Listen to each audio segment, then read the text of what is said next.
রাঙামাটির পর্যটন কেন্দ্র সাজেক ভ্যালিতে ভয়াবহ আগুনে প্রায় ১৫০টি রিসোর্ট, দোকান ও বসতঘর পুড়ে ছাই হয়ে গেছে।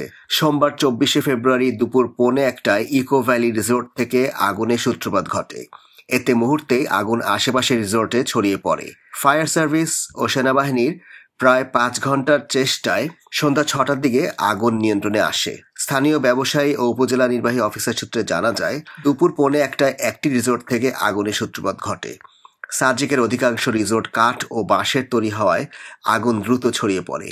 এছাড়া সাজেক ভ্যালিতে দমকলের কোনো স্টেশন না থাকায় এবং পানির অভাবে আগুন নিয়ন্ত্রণে আনা সম্ভব হচ্ছিল না।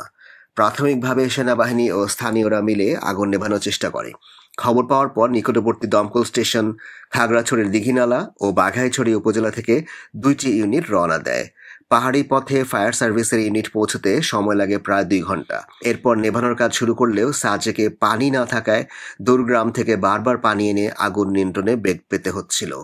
এর মধ্যে খাগড়াছড়ি সদর থেকে আরও ২টি ইউনিট আগুন নেভানোর কাজে অংশ নেয়, কিন্তু বাতাসের তীব্রতা ও পর্যাপ্ত পানির অভাবে আগুন নেভাতে বেগ পেতে হয়েছে। মোট ৪টি ইউনিট আগুন নেভানোর কাজে নিয়োজিত ছিল।